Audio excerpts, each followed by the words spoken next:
They're the in crowd, we're the other ones. It's a different kind of cloth that we're cut from. We let our colors show where the numbers ain't. We're the paint where there ain't supposed to be paint. That's who we are. That's how we roll. The outsiders. The outsiders.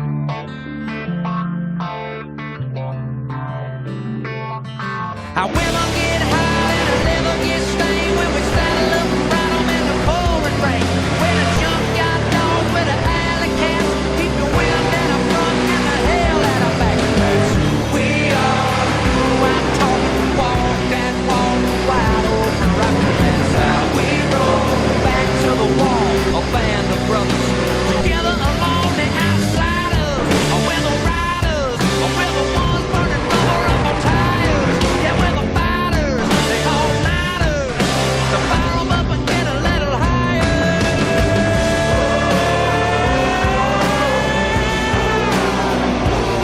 The outsiders.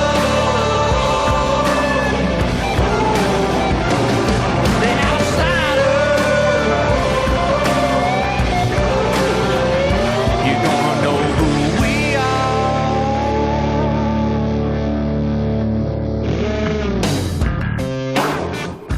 They call Ontario Motor Speedway the Indianapolis of the West, as this circuit nearly mirrors the shape and distance of that famed super speedway.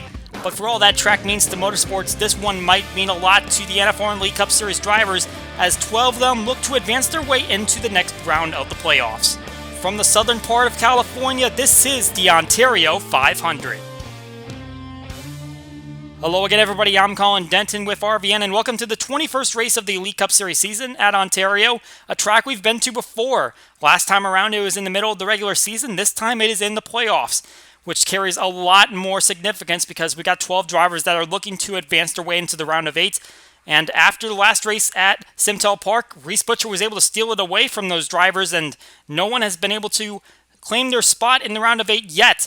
And it is big for a lot of these drivers because 5th back to 12th are separated by 20 points. So a good day here can go a long way. And by the way, we've got 4 Super Speedway winners in the field from this season. Amethyst Ashley, David Davidson, Julio Caesar, and Philip Fry, all Super Speedway winners. And they're hoping that they can make it 2 here today at Ontario. But it's going to be a long and grueling task because we know that there was a lot of issues with the pit entry last time around coming to this circuit. And hopefully we're not going to see some of those same issues, but we will have to see. We got 40 laps to determine it. Taking a look at where we're coming from, Simtel Park. We'll be back in Wisconsin for our next race at Milwaukee Mile, but we head to Ontario for the second time, and for the second time we're in California. Ontario just a few miles away from Fontana Auto Club Speedway and also from the former Riverside International Raceway, and this track has played host to numerous IndyCar and NASCAR races back in the 70s. We'll take a look at our test car on track so you get a feel for what it's like to drive around this circuit. Going down into turn number 1, over 9,000 RPMs, you're going to be hitting that rev limiter. That tachometer is going to be blinking red almost every time you get to the end of the straightaway. Breathe the throttle through the corners into that short chute and then right back onto the back straightaway. And obviously the draft is going to be a major factor in this event. Maybe not as important in the truck series. Those trucks really punching a big hole in the air. These cars are a little bit more aerodynamic, and they're not going to be punching as much of a hole, but you can definitely get an advantage getting somebody's slingshot going into these corners. You want to stay right down on the line. Going through turn 4, it's a little bit different looking. We'll discuss that a little later in the broadcast, but definitely a lot of improvements made here at the racetrack, and that is a lap around Ontario Motor Speedway. And we'll see if the Elite Cup guys can manage it for 40 laps. Looking at our part-timer race, Shane Borland up in front alongside John Gilbert, who is going to slip back pretty quickly. As we mentioned, that outside line is not going to be the preferred line. It's going to be the inside, and that's exactly what drivers are using to make passes. There's Dwayne Calloway making his way by the 2-car of Robert Harrison. And it's going to be the 75 of Kyle Law who gets to the line first. And he will advance into the feature along with Borland. Dwayne Calloway, Chris Harley, Austin Rogers, and Craig Martin will all make the show. Sparky the Sun Devil just on the outside. along with Connor Mays, Kenny Knox, Donnie Moore. All inside the top 10, but unable to make the field. Gilbert dropping all the way back to 13th after starting on the front row. Our hot seat driver of the race is Jake Baskinger. Great playoff so far, a runner-up at Texas World. Only weak spot Toronto Lakeshore, but still all 4 races these playoffs inside the top 20, so definitely a contender. And he's going to try to stay up in the points. He's currently 4th at the moment as we take a look at those standings. John Arndt at the top, Philip Fry at the back, but realistically, there is so little separation between those drivers at the cut line. 5th through 12th separated by 20 points. One wrong move in today's race and you can find yourself at the back. Who will take the victory though? Will it be a playoff driver? Time to find out. Let's go trackside for pre-race festivities. And now, for the most famous words in motorsports, please welcome your Grand Marshal, leader of the famed Alabama gang, Bobby Allison. Crank them engines. Crank when you're ready. Crank when you're ready. All right, fire it up, bud.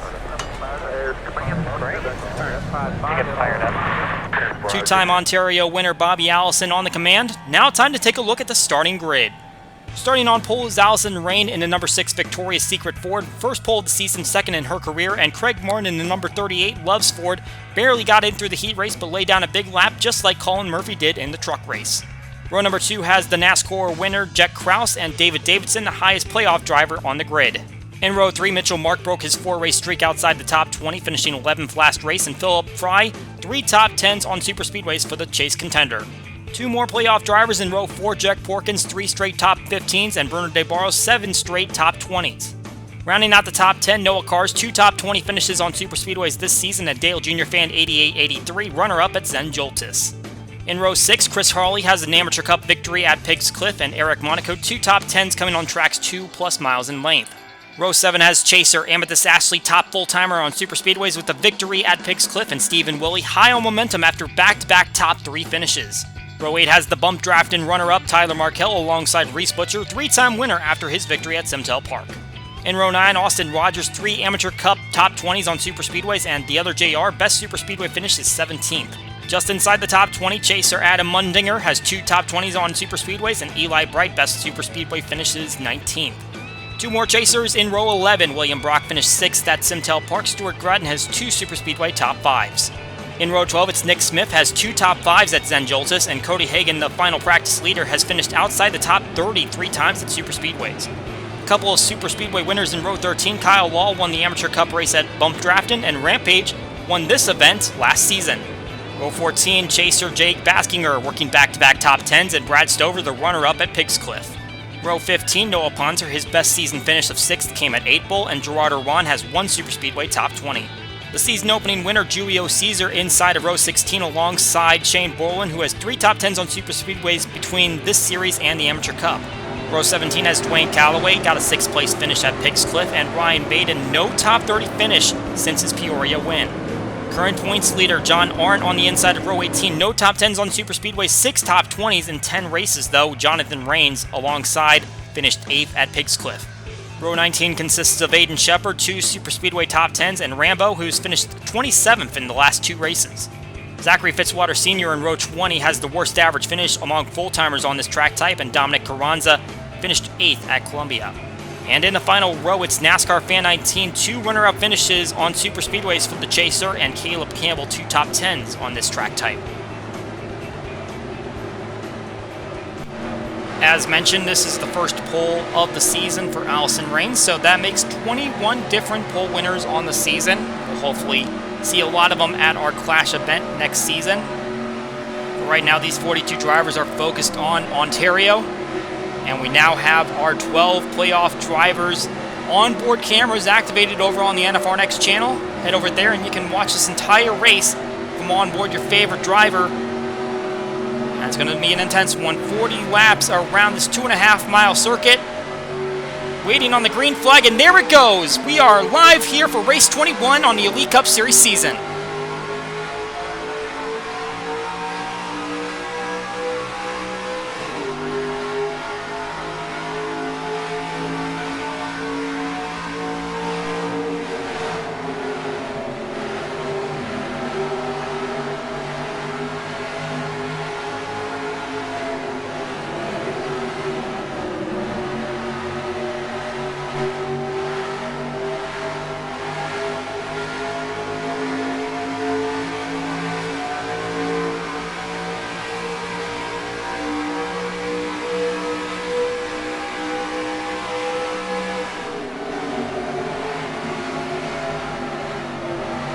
Well, exactly what these drivers feared about this racetrack is happening to Philip Fry right now as he's on the high outside through these corners, and look at him getting past right now.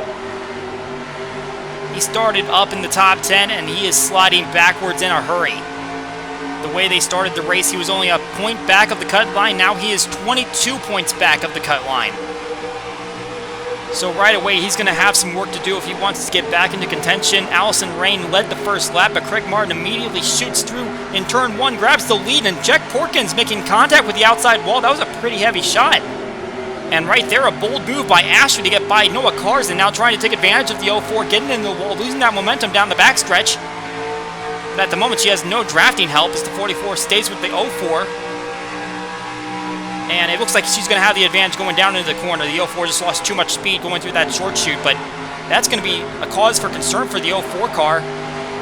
But it doesn't look like it's going to cost him too much as now he slots in the line. The front group seems like they've gone single file, while the back group is a little bit more double file.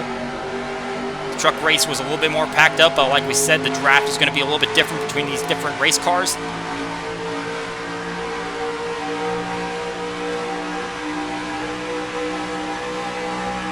Adam Mundinger trying to work his way. He's behind a couple of cars at the same time. Oh, big shot there. Chris Harley, and then Amethyst Ashley right behind him. And Jack Porkins will go back to that spot, and Bruno De Barros, Ashley's teammate, is going to take over another spot. And here comes William Brock. Ashley just getting passed all over the left side by several playoff drivers. As now the 57 has a little bit of damage from hitting the outside wall. So now we thought that turn 4 was going to be a little bit of a calamity corner, but looks like coming off of turn 1, going into that chute, that might be the issue. As now Ashley is on the high outside, and there's a crash in front of her. Nick Smith and Austin Rogers. And the 18 catches a little bit of air, but he's going to drive away as the 10 of Austin Rogers comes to a stop up against the wall. And the leaders will take the caution. Craig Martin apparently out in front.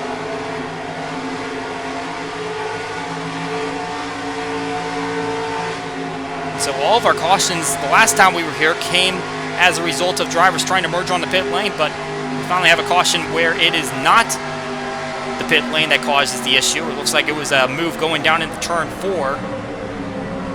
We'll take a look at the replay, but from the looks of it, it looked like the 10 was trying to make a move on the 18, and it did not work out, and so it's going to be an early end to the day for Austin Rogers as he awaits some assistance from wrecker and the medical crew. But these drivers now at pace speed. For the first time today, Truck Series went caution-free through their 20-lap event, and only 3 laps into this one, and we've had an incident.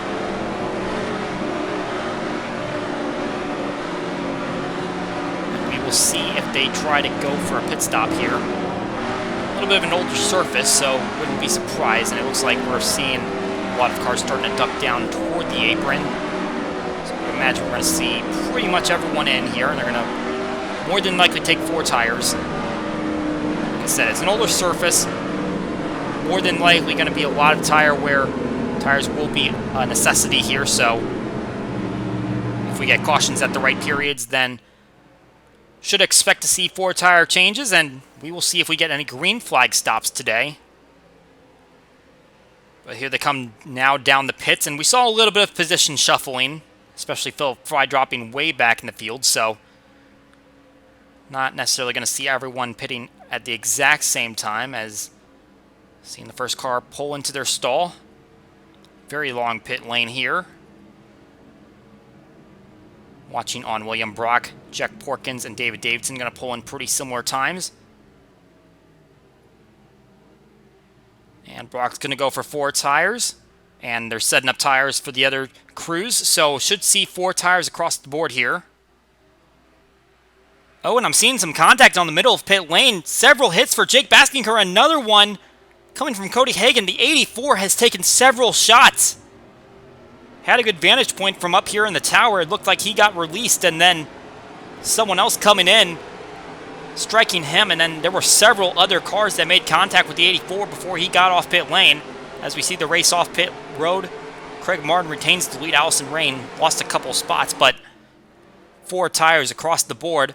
We take a look at the replay of this accident, and yep, it's Austin Rogers making a move down to the inside in turn 4, makes contact with Nick Smith, and the 18, big hit on the back side of the race car, gets him airborne, and Austin Rogers sliding into his left rear tire right up against the windscreen. And so that contact is going to disable Rogers' car, as Nick Smith actually able to pull away. And so it looks like he's going to be able to continue in this race, although he's definitely not going to be up to a competitive speed.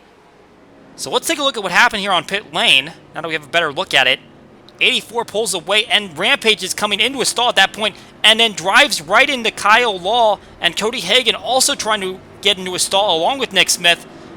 That was just a big mess right there as the 84 tried to exit. Well, right on board, he's our hot seat driver. Look at what it looks like from inside his car. Big news for a driver who hasn't finished outside the top 20 in these playoffs.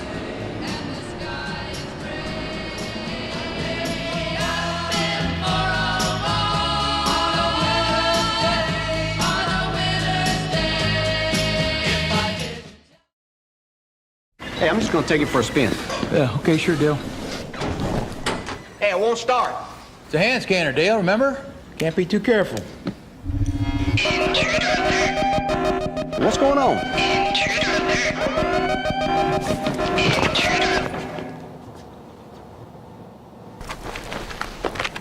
Dad? I just wanted to test drive.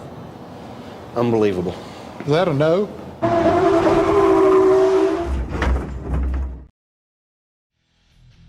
Well, let's have a little history lesson on this racetrack. Taking a look back to last year's highlights, and really the highlights were this turn 4 entry on the pit lane. All of the incidents were taking place as the drivers were trying to merge down and get their green flag service, and it just caused a mass amount of chaos. Took out multiple drivers. And so there have been improvements to how they enter pit lane now. You can see they've got more of an apron there. They'll merge down into what is more of a drag strip now. This is a multi-use facility. They'll have a little bit more of a padding to enter pit lane, get down to speed. And that should hopefully cause a lot less issues if drivers need to make a green flag stop. But our first caution comes out in turn 4 for a non-pit issue, as Austin Rogers now drops out of the event after contact with Nick Smith. And he takes a heavy hit into the outside wall. Green flag back out. Craig Martin gets a good jump, but someone did not get a good jump, and that would be the 84 car of Jake Baskinger, and as we expected, big contact on pit lane, and he did not come back down for a second stop, so he is running with the damage that he incurred from that hit, and as you'd expect, it's holding everyone up as he's trying to get out of the way. Certainly has the awareness that his car is not up to full speed, but still going to cause some issues with John Arndt, now the first car right behind him and boxed in by everyone else at the back of this field. The 05 is not going to appreciate that one. Came in as the points leader, now ducking down to the inside, trying to get back with the pack. And the 18, who was involved in that first incident, was able to get away from the 84, taking that big shot really off the back end of the 75 of Kyle Law. That's what really did his front end in. And we're now seeing the 57 coming down the pit lane under green, and we're hearing it is a passing penalty on the restart, and I would have to imagine it's because of the 84. We're taking a look at the onboard now, and yeah, she just dives right underneath the 3 and then passes several more cars, and everyone just trapped on the outside with Jake Baskinger trying to get up to speed and not happening. What I'm really surprised about, though, is that she's the only one getting penalized when there were definitely some more cars going with her, and I would have to imagine that the rulebook states that if you pass on the inside of the car directly in front of you, that would be the penalty, but several cars followed Ashley, not past her, and so they are going to be fine and got an advantage off of Baskinger being slow, while Ashley would be the one that gets penalized. Oh, and back in turn 4, another incident. This time it's Julio Caesar. And a second accident here is Zachary Fitzwater Sr. up in the air. And more cars going to drive into it. Kyle Law, the other JR. Among those getting contact is now the 9 car stalled out in the middle of the track. The big story here, the 0 of Julio Caesar. playoff contender. He's definitely going to have some damage, but it doesn't look as severe as the cars in front of him. The other JR really plowed into a stalled race car. I believe it was the 9, or maybe he got it back at 75. Going to have to look at the replay on that again. Unfortunately, Fitzwater was just driving by that accident and then suddenly saw him turning into the outside wall. I believe Dale Jr. fan 88-83 and Jonathan Rains were also involved in that. And there's no cars. I believe that was the other car that was spinning with Caesar. So he's got some damage. And I believe he also made contact in that second portion of the wreck. Yeah, you can see he's got damage on both sides of his race car. Have to see if he can get that fixed up, if he can get back into the field, or else he's going to have to go behind the wall.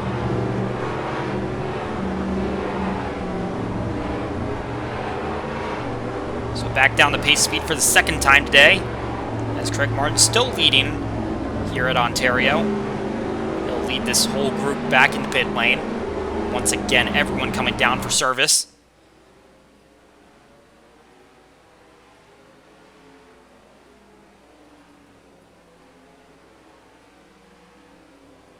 Let's look at a couple different drivers. Brock working his way up the field. Davidson, as well as Mundinger. Brock going to hit his stall first.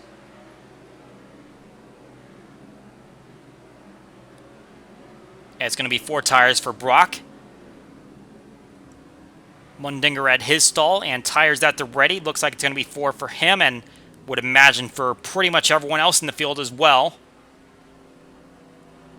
Ran a couple laps on their green and certainly can get the benefits of those Goodyears on your race car.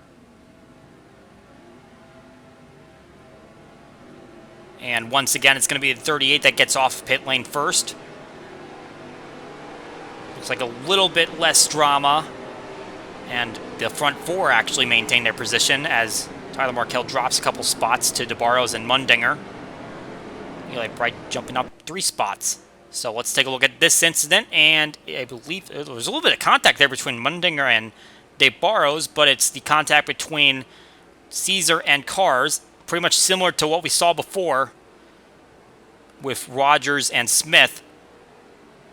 Only this time, Caesar's going to strike the wall first, and Cars a little bit further down the racetrack. And then, as these cars are trying to avoid the incident, as I believe Mundinger might have sideswiped the 44. Yep, there's Rains and Dale Jr. fan 88-83 making contact, and they go out of frame, but did see how that incident started. The 77 and 76 making contact. There's that hit at full speed, and then we'll see 76 is already down in the apron. 77 trying to get lower to avoid the incident. And unfortunately, Fitzwater Sr., we mentioned, he has the worst average finish at super speedways, and it's only going to get worse as he takes a heavy shot into the outside wall. No fault of his own, just caught in the wrong place at the wrong time once again. Riding on his side. This is not the first time that he's had a wild ride at a super speedway. I can remember back to 8 Bowl. If I'm not mistaken, I believe he ran into the roof of Jake Baskinger. And this time he is going for a flip, and I believe we're going to see Noah Cars as his car is a little bit hard of steering. He's going to strike the 9 while it's still airborne.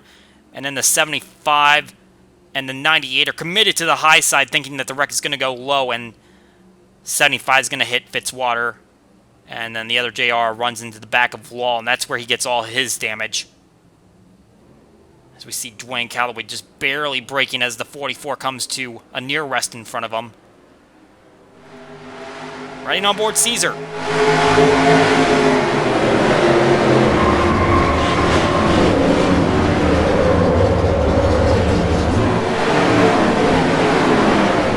Second caution coming out only about a quarter of the way through this event at Ontario.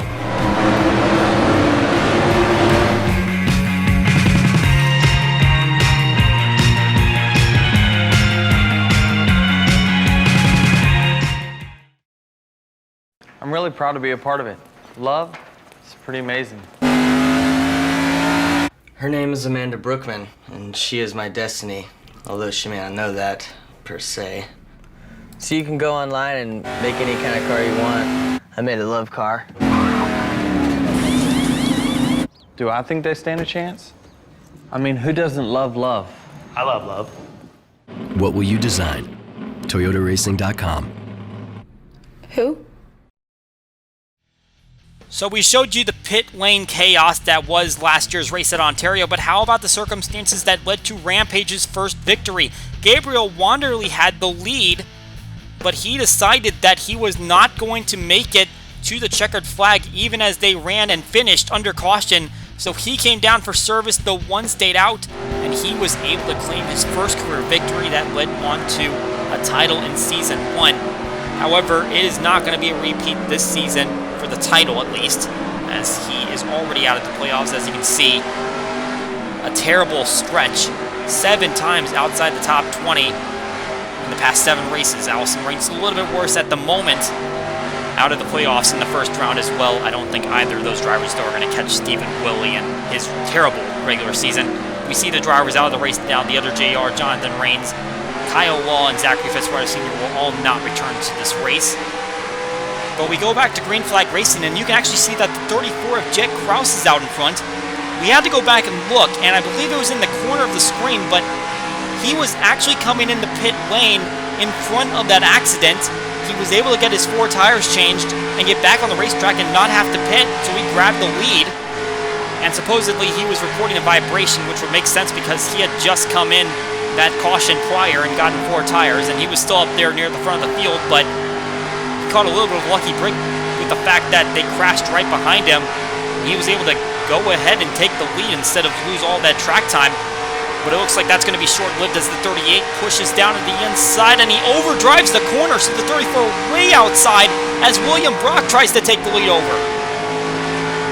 38 dove it a little too deep, and he went up the racetrack, and that opened the door for the 23 of William Brock trying to lead a lap here and grab a bonus point. It looks like that's going to be right in hand. You know, he's got a big draft coming with his inside. If he's smart, he's going to change lanes here, but maybe not. He's going to have enough time to arc the corner and maintain a lead over Mitchell Mark, as now the 57 back down pit lane.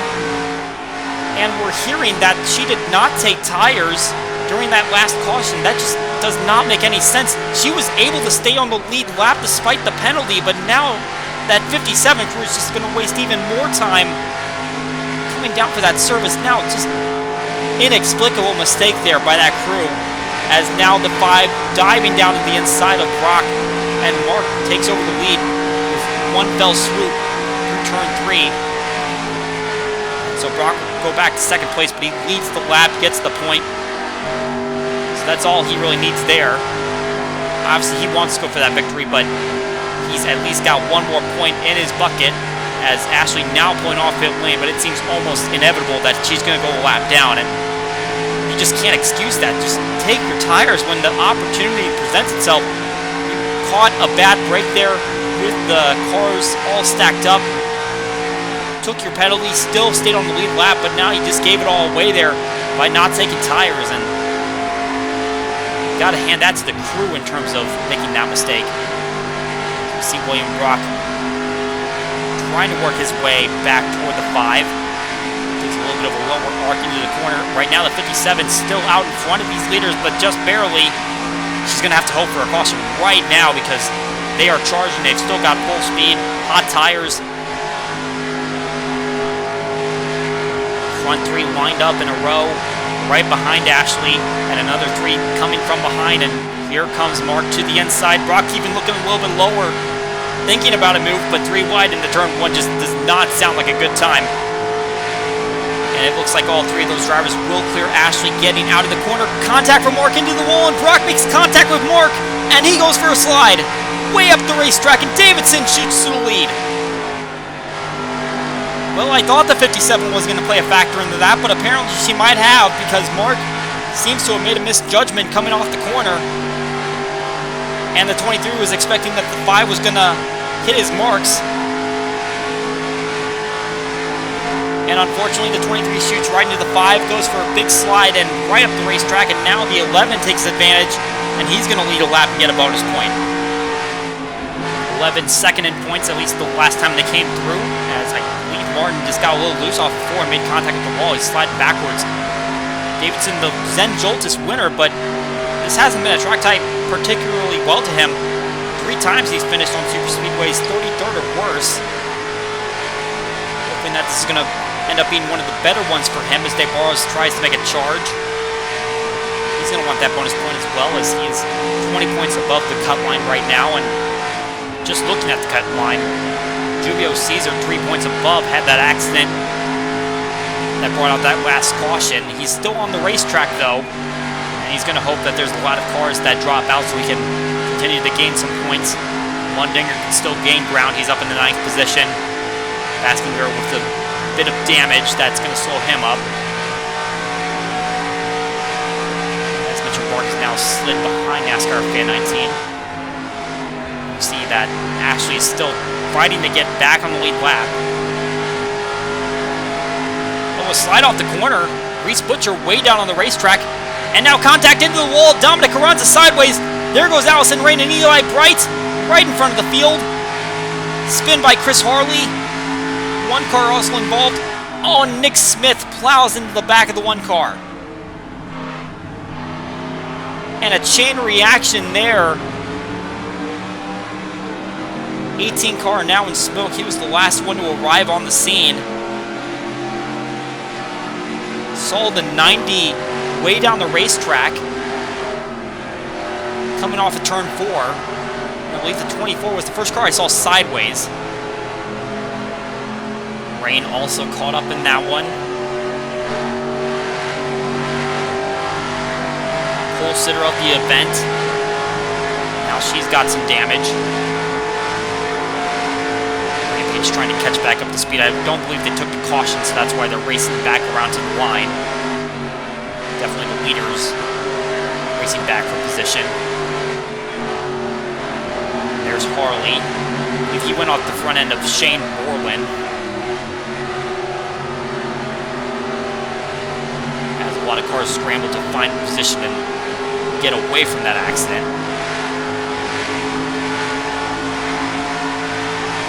There's that 25. Didn't take too much damage. Just trying to eyeball it. Eli Bright, though, we did see him sideways make some contact. Looks like he has a little bit of front end damage. We'll have to evaluate that replay and see exactly what happened there. It just seems like the 90 went for a slide. This Butcher did. And I believe he might have gotten away unscathed from that whole incident. I think it was the 24. Maybe he was also sideways and came up the track a little bit too much. And that ended up putting him and a lot of others in the wall. As we see a lot of cars coming down. I see the 78 of Philip Fry is staying out on the racing surface, so it looks like he is not going to stop here. Which is an interesting play, but it looks like it might be a strategic one. Try to get a bonus point.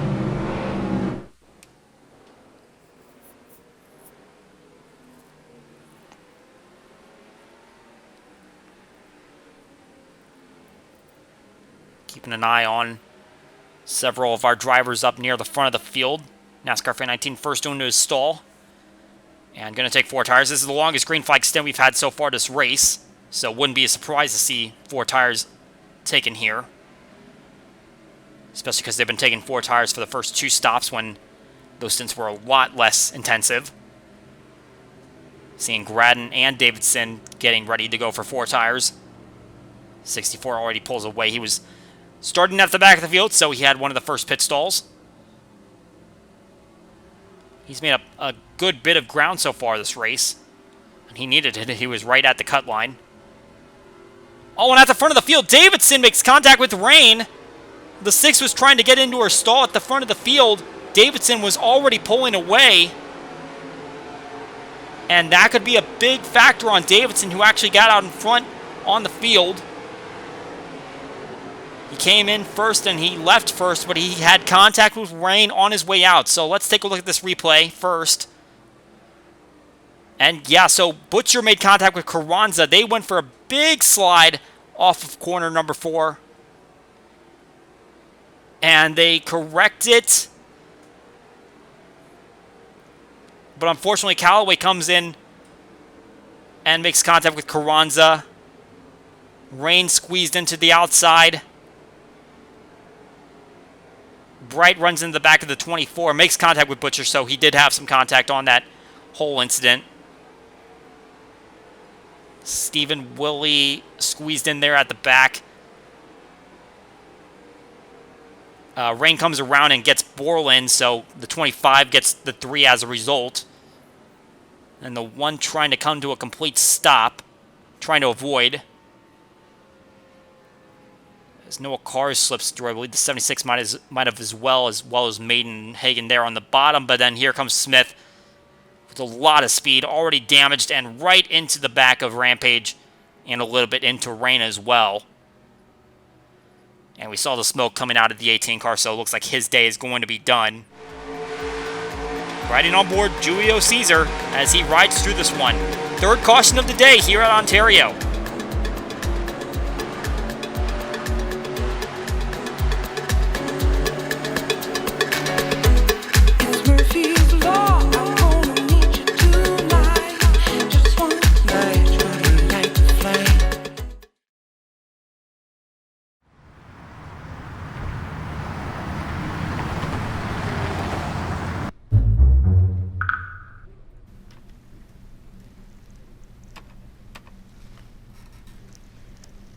Where's the queue?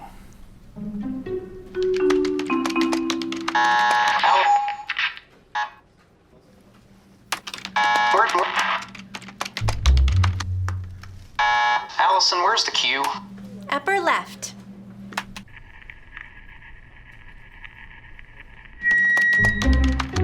Next to the W. Oh. Thanks. Thanks.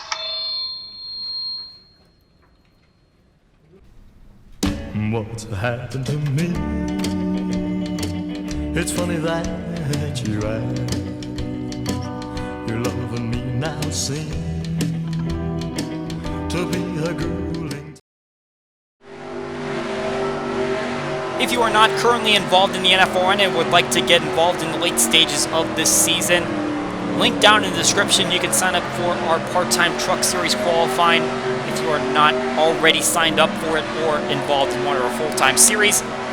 Deadline for race number 14, 2 days away. We return to Ontario Motor Speedway on lap 24 when the green flag comes out. Nick Smith, the only driver to drop out of the race after that accident. Everyone else that was involved is still in it. They just might have a little damage to go along with their machine. David Davidson takes the green flag. Philip Fry did lead a lap, then came down for pit service. So grabs a bonus point, but as you can see, he's still bottom of the chart, 36 points behind. So it's going to be a big uphill task for him to get back into contention here. And you can see Davidson struggling to clear Ashley as the 57 gets out in front. So now she's technically back on the lead lap, and that allows Martin to go down and take the lead over. So once again, Ashley causing some havoc as she fights to get back on the lead lap, which she has plenty of right to do, but certainly a situation that could have been avoided if she had just gotten tires when she had the opportunity to. And trouble back in turn 3. Stephen Willie up on his side. Chris Harley also involved. And the caution has not come out. I am very surprised by that. The 62 is fully on his side, going on the wall. And we're going to stay green. I guess no one technically went around, but the 62 caught some major air there. And let's look back at that one. So the 62's on the high outside. No grip in that groove. 3 comes in with a big slide. Nails him in the left rear. 62 hits the wall. He is upside down. scraping against the catch fence, the wall, grinding sports against the pavement, and he'll get back on all four tires, but they continue, and they don't call a caution flag for that. I get it. No one necessarily went around, but that was a pretty gnarly situation. And either way, they're going to continue racing. Craig Martin now out in front of Barrows in second, looking to make a move to the inside as Brad Stover has moved up in the third place. Here comes the 12 car to the inside for the move. And he's going to clear the 38 as the 55 going to try to take a look. He's not going to get the lead, but he is going to get second from Martin. David Davidson trying to peek his way back in there. Pretty big separation between these front three. Barrows has a big gap up at the front, hoping that he can lead his first laps of the race. They grab a crucial bonus point, still 20 points up on the cut line. So still a big stack up in the middle of this group. William Brock leading that charge as he's in 8th place at the moment. That is one spot behind where he finished here last season. And actually, now that we're updating the leaderboard, he's in 6th, so one spot ahead of where he finished one season ago. But now we see a run and contact from Reese Butcher. Ron got by cleanly, Butcher did not, as he was trying to make a move to the inside. Now John Arndt shoots his way to the inside of Jack Porkins, who's on the outside line. The 04 is really struggling at this moment in time as his teammate goes by on the inside as well. And it's not going to fare any better going down into this next corner. He continues to be on the outside, and his teammate joins him, but I don't know if that was necessarily the best move. Outside, definitely not where you want to be on this track, and the 29 trying to help his teammate is going to regret that decision. Oh, and contact into the wall. Jake Baskinger, Stephen Willie. Willie just had the incident back in that corner, and now he's had another one, this time with Jake Baskinger. That looked like more of a wall scrape, so understandably not necessarily a caution needed for that one, but we remain green once again as both of those cars try to get back up to full speed. Baskinger already having a rough day with that pit lane contact, just 1 point above the cut line, and now a problem in turn 2. Mitchell Mark and Ryan Maiden. And Gradden caught a piece of the 5 car.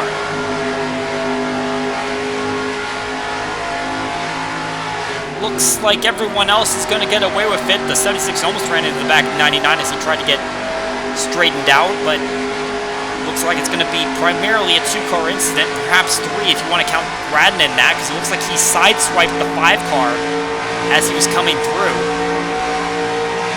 And now a big tire mark on the side of the 5's door. So try to come around and grab the caution flag. Time that's come out. Could have easily been the 5th. And it's the Barrows that's out in front.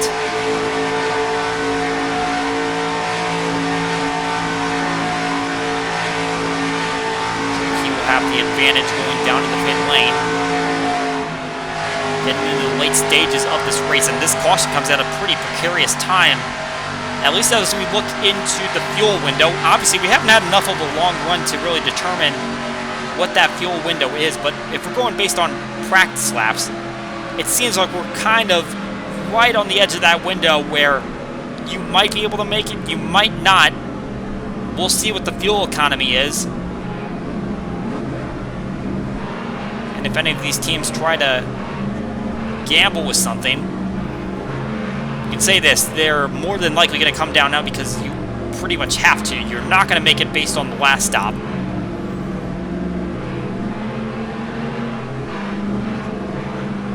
But let's see if they can get these tanks filled. All the leaders coming in. We'll see if anyone's going to hang out there.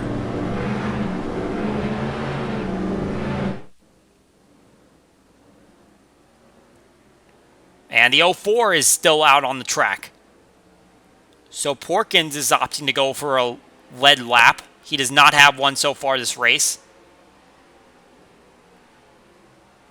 So he'll opt for a bonus point. as we watch DeBarro as Brock and Gradden take their service.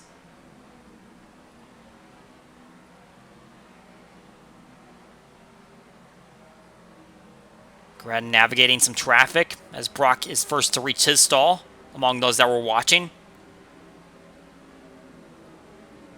And it looks like we're going for some split strategy here. I say split, it looks like a lot of them are going for 2 tires. That's the case for Brock. He's going 2 rights. And it looks like DeBarros is going for rights. Gradden is going for rights. The 12 car took a long time. He's not going to be the first car off of pit lane. I wonder if he was trying to fill his fuel cell a little bit more. Just maybe not enough that it necessitated a 4-tire stop. As we look at the race off pit lane, Brock 5 spots up, and DeBarro loses 4. Campbell went for 4 tires. That's interesting. He'll lose 5 spots in the process. Let's look back on that Baskinger Willie incident. It looks like 62 goes in deep on the 84, and obviously both cars having damage at this rate as the one car shoots by on the inside. Not quite as dramatic as Willie just had a few laps earlier, as they just scraped the wall, but a little bit of contact is going to cause him a little bit more sheet metal damage. And they grind it all the way to the exit of the corner. And the 62 a little bit more. It's the 84 trying to find a lane to shoot by. That's what it looks like on board of Baskinger.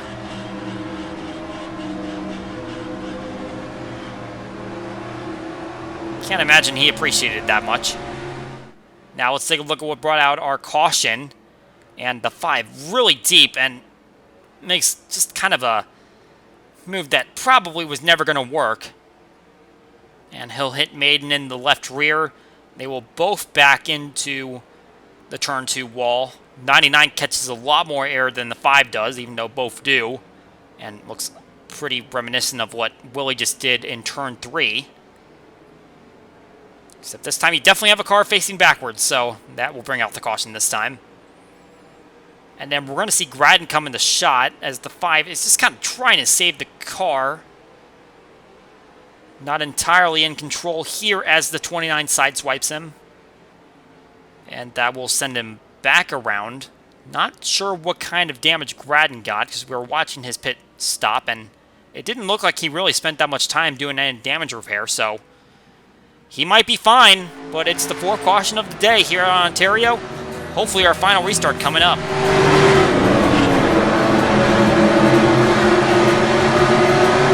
See, I've been through the desert on a horse with no name. It felt good to be out of the rain.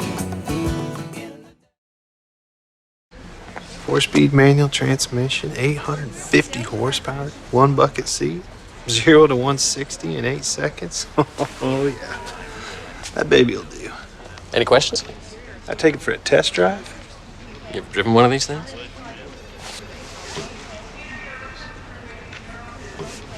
I'll get the keys. She don't take keys.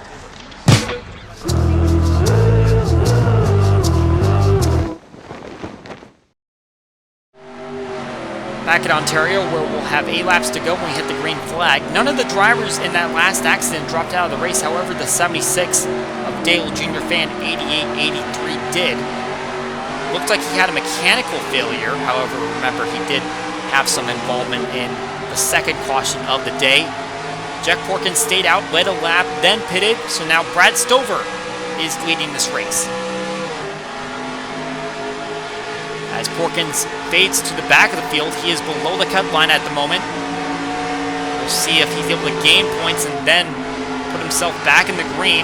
Jake Baskinger on the inside, hoping that he won't be put out as he has a wounded race car. Stover gets a good jump as Ashley holding up the traffic. They restarted single file and Martin looking to the inside of Brock, trying to take over 2nd spot. And they go side by side. Brock is able to maintain a momentum. That is something we have not seen on the outside line. He's able to hold down 2nd place. Davidson looked at that line and decided he might want to have a shot at it. Not getting challenged from the inside yet. Laps are winding down, and Stover now out to a big lead. One of the biggest we've seen all day for a driver who is outside of the playoffs, but trying to fight for the 17th position and possibly Rookie of the Year. Big jumble up here as DeBarro is stuck on the outside. Now getting passed by Monaco on the inside.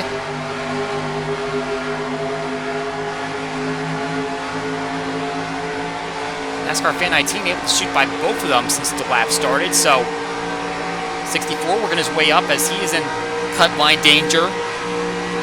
Suddenly it seems like turn 3 has momentum on the outside, as I saw Tyler Markell making a move to the inside of DeBarro's, but all of a sudden the 12 car just shot forward and maintained that position. Something to keep an eye on as these laps wind down. Still a big pack near the back of the field. Cut line down to 2 points as Porkins trying to work his positions up.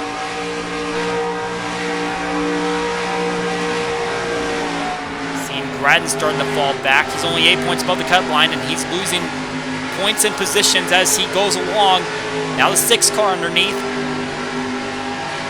And Arwan right on his back. There's Julio Caesar trying to limp his wounded race car home. 13 points above the cut line. Here's a move from Ashley on Stover to try to get back on the lead lap. At this rate, I believe that a caution would negate any advantage of being back on the lead lap. So that was a big advantage for William Brock trying to get past Stover. Because the 55 had a big lead there. Now Ashley has forced him back toward the 23 car. And the 55 is going to try to get right back to her.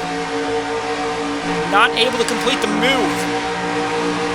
Riding on board Brock. He's looking for an opportunity to pounce. Got the victory at Riki. And that's a track that's not necessarily classified as a super speedway, but for the racing that it provides, it kind of operates like one.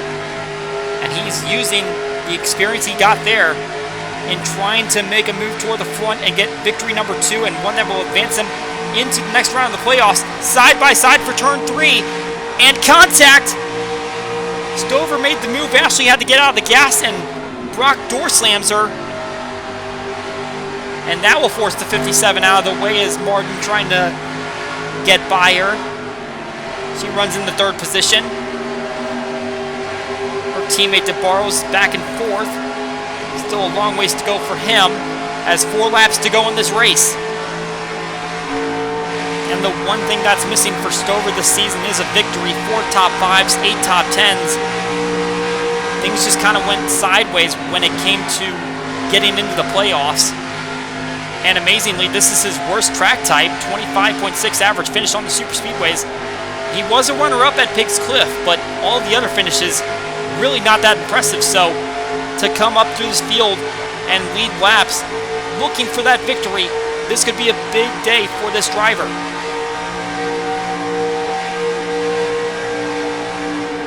Brock continuing to trail behind him. And we're seeing the 57 coming down the pit lane and a couple cars trailing her. This could be a sign that they're not going to make it on fuel. I believe I saw Carranza sliding once again, but that was Monaco and Kraus that were coming down, so no playoff drivers. But with 3 laps to go, this is going to be a concern for these drivers trying to make it to the end of the race on their fuel cell. And I wonder if this plays into Jack Porkins' hands as he just goes above the cut line. He pitted latest, so he got the bonus point, but he also might have a full fuel cell. We see Martin working on the inside of Brock, trying to make that move. Not gonna happen. Well, Brock is still high, so Martin's gonna make the move. Big time move there, coming off the corner. And the 38 in the 2nd place. And Stover coming to pit lane. All of the leaders coming to pit lane. That's at least the top 4. And I believe that is Ponser, that is first, that is still out. Followed by Butcher and Callaway. So with 2 laps to go, a lot of playoff drivers in the pits. Concerned that their cars are going to sputter while they're out on track.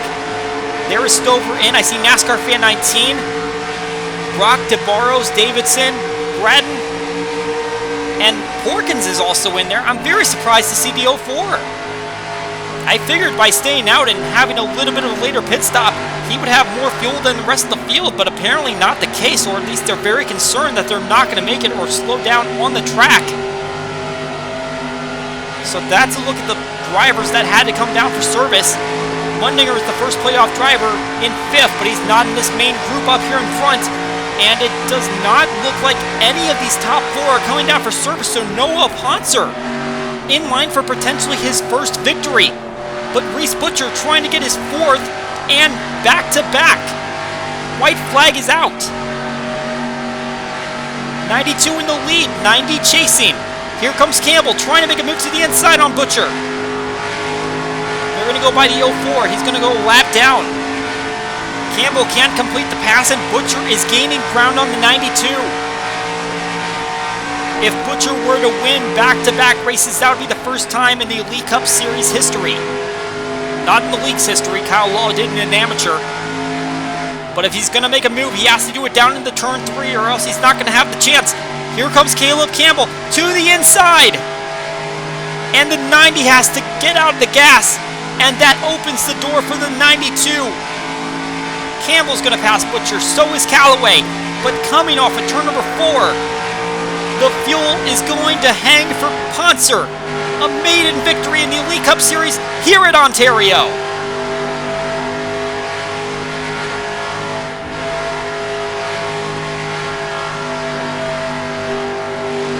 And the 0 car up in smoke. It looks like he came down for a pit stop, but now he has smoke billowing out of the car. And that's a huge development. That's going to be a lot of lost points there.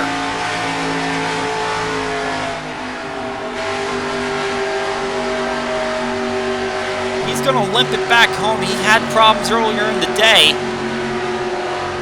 But for Noah Poncer, it's win number 1 in the Elite Cup Series. This is, in fact, his first top 5 in the series. It seemed like he had a decent chance to go for a victory, possibly at Simtel Park. That did not pan out, but today, it all went his way. As he goes to victory lane, Caleb Campbell will end up in the 2nd position. That's a career best finish for him. Dwayne Callaway able to swipe away 3rd, as Butcher had to get out of the gas, just didn't have the momentum there. He'll end up 4th, and Adam Mundinger ends up in the 5th position. He's able to have his gas last all the way. Philip Fry got a bonus point and then ended up in the 7th position. That's a good chance for him to advance. And John Arndt didn't really talk about him all day. He was kind of silent, slowest in the final practice, but he got the 9th position today, and that's all he needed to hopefully pad his way into the next round. Looking at the next page, I'm very surprised to see Jake Baskinger finishing in 15th position after the pit lane problems on the first caution. Looks like he was able to keep his gas going to the finish line. Brad Stover, a heartbreak for him. Looks like he was on his way to his first victory, and he'll end up in the 16th position after having to pit late. William Brock, NASCAR Fan 19, will finish inside the top 20, but they had to pit in the last laps of the race. Also pitting were Dave Barrows, Gradden, and Davidson. They will finish outside the top 20. Dave Barrows and Davidson really had a chance to go for a victory there. Did not work out for them. And then, even further back, Julio Caesar, smoking car on the last lap of the race. Looks like he had just come off of pit lane, and you got to remember, he did have that damage earlier on, so it looks like it was just a mechanical problem just as he came off pit lane, and he still crossed the line, so he is registered for a finish. Jack Porkins did fall a lap down. Emmett Sassley 2 laps down after falling a lap down earlier and taking that late pit stop. And obviously this race featured a lot of attrition. No drivers dropped out of the Truck Series race. No cautions, no accidents. This one had 4 cautions with 7 drivers dropping out. None of them were in the chase. But speaking of the playoffs, let's take a look at how those points look now after that chaos that happened at the end. John Arndt manages to keep that points lead, 10 points over William Brock, and 32 points above the cut line, which now has David Davidson above Stuart Gradden.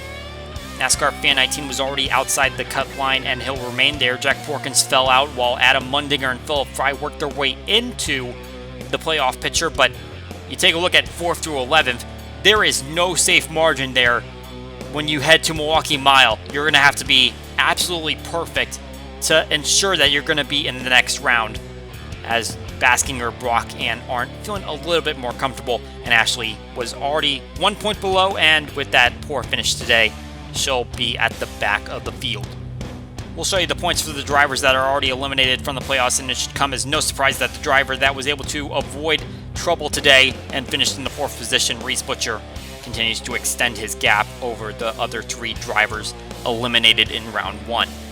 Outside of the playoffs, it's still Stover at 17th position, but instead of Jack Krause 1 point out, it's Aiden Shepard, as he'll slot into 18th. Krause, a little bit further back in the field, will be 19th in points now. Meanwhile, Noah Ponser's victory skyrockets him from 27th to 22nd in the points. And further back in the standings, unfortunately, Stephen Woolley has fallen off the page that includes the rest of the full-timers. If I was Zachary Fitzwater Sr., I'd be a little concerned that Dwayne Calloway is getting pretty close. You have to remember, after his victory at Twin Ring Motegi, Calloway was 10th in points, and clearly he hasn't lost that luster, but it doesn't fare well for those full-timers. They've still got 5 more races in the season to make sure they finish at least 36th in the points. No changes in the team standings. AMI Incorporated still out in front. Just a little bit of gap widening and closing. And in the Rookie of the Year standings, it is still Brad Stover out in front by 3 points on Jack Krause. Really the only big jump that was notable in the front of the field was Philip Fry, gaining 10 points with his top 10 performance here today. So that is going to do it for our races here at Ontario. A lot more exciting and action-packed than we saw in the Truck Series. Probably a little bit more than we bargained for, but it still produced a great finish with Noah Ponser going to victory lane for the first time in his career. The next time you'll see us on track, it'll be the Elite, Amateur, and Open Modified Series at Milwaukee Mile. For NFRN and RVN, my name is Colin Denton. We will see you all next time.